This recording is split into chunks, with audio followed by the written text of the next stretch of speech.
In the long and silent centuries of the Middle Ages, the world turned slowly under a dimmer sky. Candles flickered in narrow windows, and bells tolled softly through stone streets.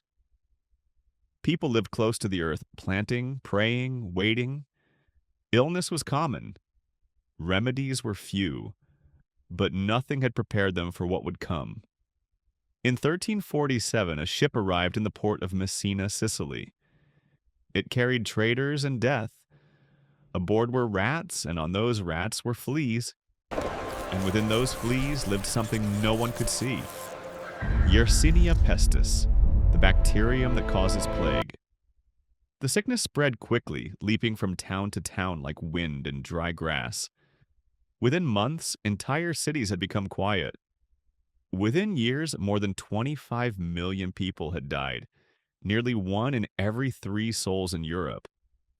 The doctors of that time, men who studied ancient manuscripts by candlelight, were overwhelmed. They did not know what a bacterium was. They had never heard of infection or immune systems. They believed, as their teachers had before them, in the theory of humors, that the body contained 4 fluids: blood, phlegm, black bile, and yellow bile, and disease came from imbalance. When plague struck, they followed tradition. They drained blood from the sick. They placed leeches on swollen limbs. They applied poultices of onions, herbs, and clay. They burned incense, hoping the sweet smoke would cleanse the air. They believed disease spread through miasma, a kind of poisoned fog. So they burned rosemary, juniper, and sulfur in the streets. And they wore the mask. The mask of the plague doctor became a symbol of fear. A long, beak-like nose stuffed with fragrant herbs, glass lenses over the eyes, a cloak of waxed leather, boots, gloves, a cane to examine the sick from a distance. The doctors looked like birds, grim and silent birds of misfortune. And yet they walked into the plague-ridden homes, into alleys filled with the dying, into towns abandoned by all others. Some were paid by cities. Others came by choice. But few expected to live long. They face not only death, but ignorance, superstition, and distrust. Some people believed the doctors brought disease rather than cured it.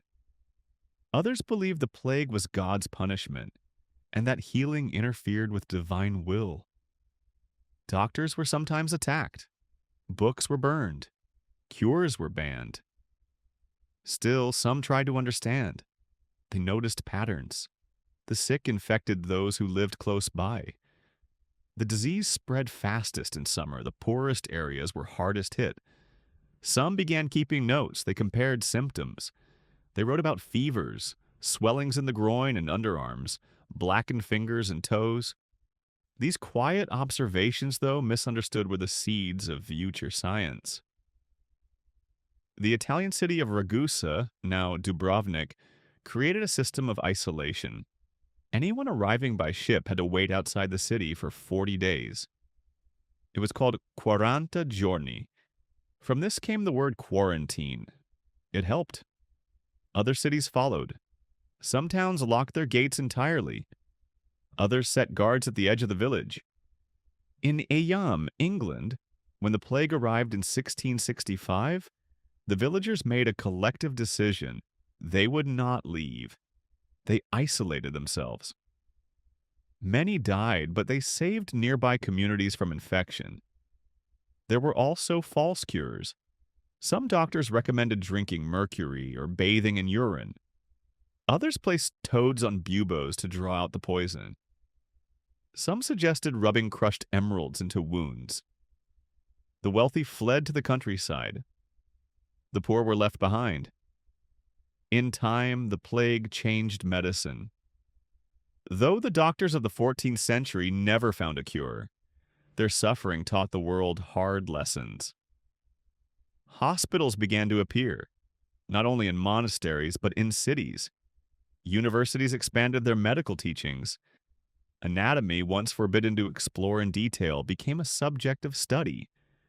Doctors slowly shifted from faith to reason.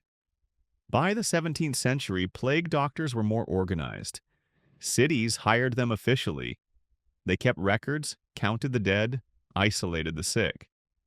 They still could not cure, but they helped limit spread. Then in 1894, centuries after the first great outbreak, a man named Alexander Yersin, working in Hong Kong, discovered the plague bacterium. He identified it under a microscope and linked it to rats and fleas. For the first time, the enemy had a name. Soon after, vaccines and treatments began to emerge.